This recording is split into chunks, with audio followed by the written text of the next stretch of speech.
See it on my face, I made up my mind. Not another day, you're on borrowed time. Let me get away, yeah I'm running, yeah I'm running. So love me or leave me, I'm standing alone. Can't shake a feeling that lives in my bones. Lie to me, tell me you wish that you could, but nothing you gave me is worth what you took.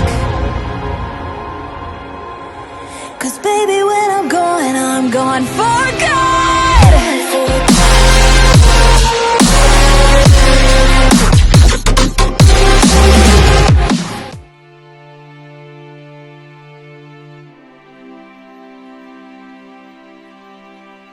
Melanjutkan dari kisah sebelumnya. Menyimpan dendam itu adalah hal yang baik. Kalau tidak di tengah perjalanan hidup yang begitu panjang ini tanpa tujuan atau ambisi, semuanya akan terasa membosankan. Huntiandi berusaha keras menutupi perasaannya dan menyembunyikannya sedalam mungkin. Namun di mata Xiaoyan semua itu seperti kaca bening. Bagaimanapun, pikiran dan perasaannya terbaca dengan jelas. Kau mengira dirimu sudah tidak terkalahkan. Beri aku 10 hari, aku tetap bisa mengejarmu. Kalau aku punya kekuatan untuk bertarung, aku pasti akan memilih bertarung mati-matian melawanmu. Sampai pada titik ini Huntiandi tidak lagi berpura-pura. Wajahnya dipenuhi dengan kebencian dan tatapannya mengunci Xiaoyan seakan ingin mencabik-cabiknya di tempat. Namun Xiaoyan justru memandang Huntiandi tanpa sedikit pun amarah. Sebaliknya, dia malah merasa sosok Huntiandi ini sedikit menggemaskan. Tiandi, perasaanmu sekarang, aku jadi mengerti kenapa kau dulu bersikap seperti itu. Wajah Huntiandi dipenuhi amarah tetapi ekspresi Xiaoyan tetap tenang. Mungkin ini sama seperti dulu ketika dia masih berada di benua Daoqi. Huntiandi tidak pernah benar-benar menggerakkan tangannya. Karena di matanya Xiaoyan saat itu tidak cukup berarti untuk diperhatikan. Apalagi dianggap sebagai ancaman.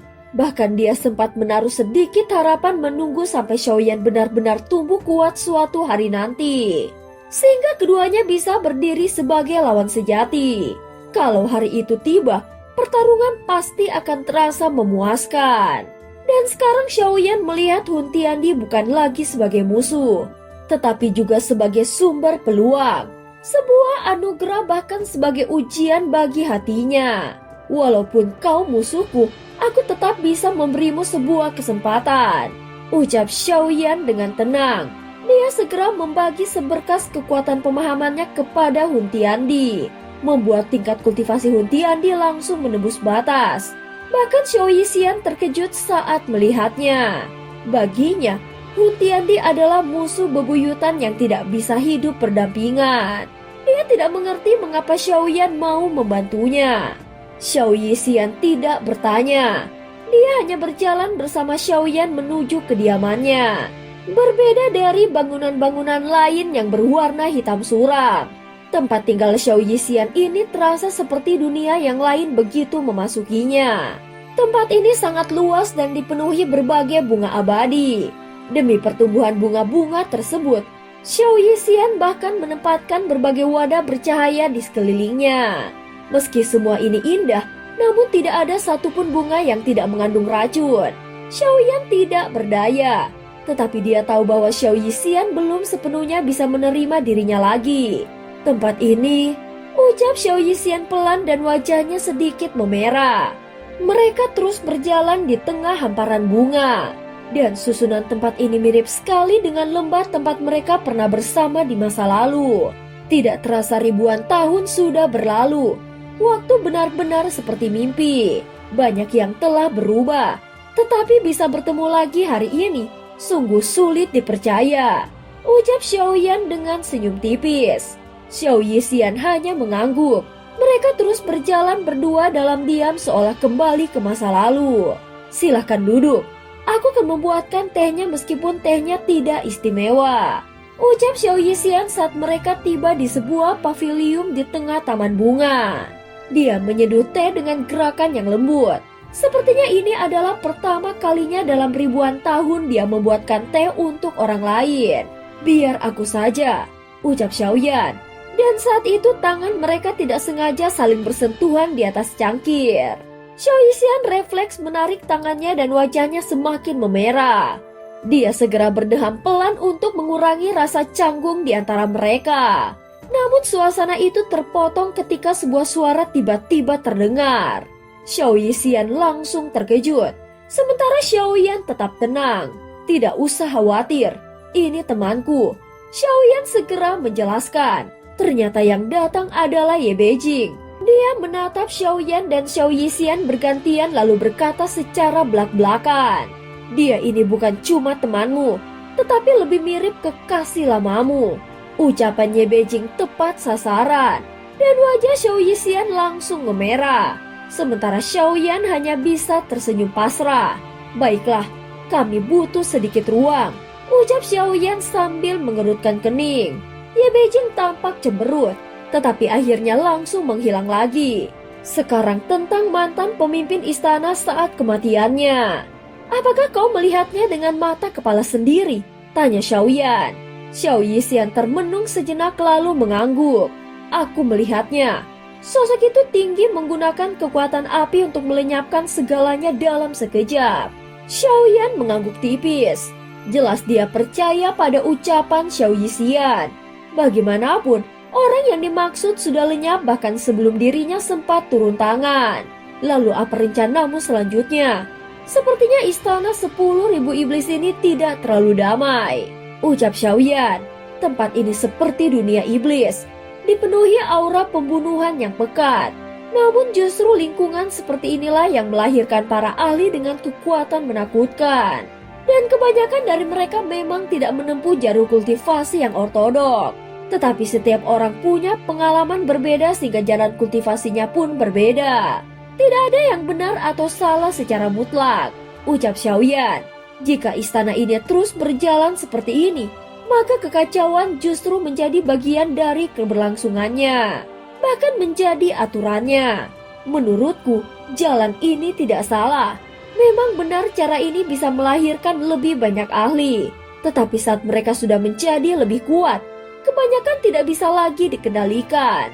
Oleh karena itu setiap pemimpin istana 10.000 iblis selalu membuat mereka tetap berada di sini untuk berlatih, agar tetap bisa mengontrol mereka. Xiaoyixian melanjutkan kata-katanya dan Xiaoyan mengangguk tanda setuju. Mereka tidak berniat memberi saran untuk mengubah apapun, karena seperti namanya, istana 10.000 iblis memang membutuhkan atmosfer seperti ini.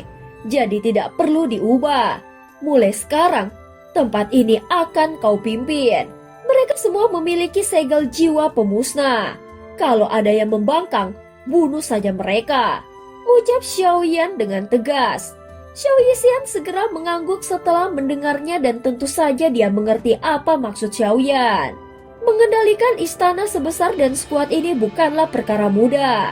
Namun jika dia bisa melakukannya, maka akan banyak keuntungan yang bisa dia dapatkan. Kau harus menelan dan mencoba lebih banyak racun. Jalan kultivasi seorang kultivasi racun bukanlah kebetulan.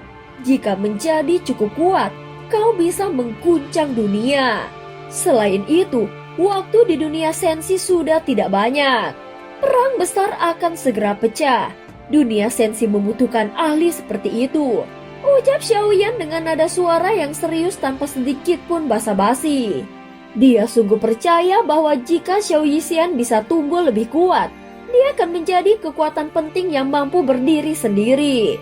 Saat berikutnya, Xiaoyan mengangkat kepalanya. Tatapannya memancarkan cahaya yang sudah lama tidak terlihat. Aku pasti akan menjadi lebih kuat, ucapnya penuh dengan tekad. Selama bertahun-tahun di istana 10.000 iblis, Xiaoyixian tidak ingat sudah berapa banyak hari suram yang dilaluinya. Dia memang tidak terlalu menderita, tetapi juga tidak pernah menemukan kebahagiaan. Namun kedatangan Xiaoyan bagaikan cahaya yang menembus kegelapan dan memberinya arah baru.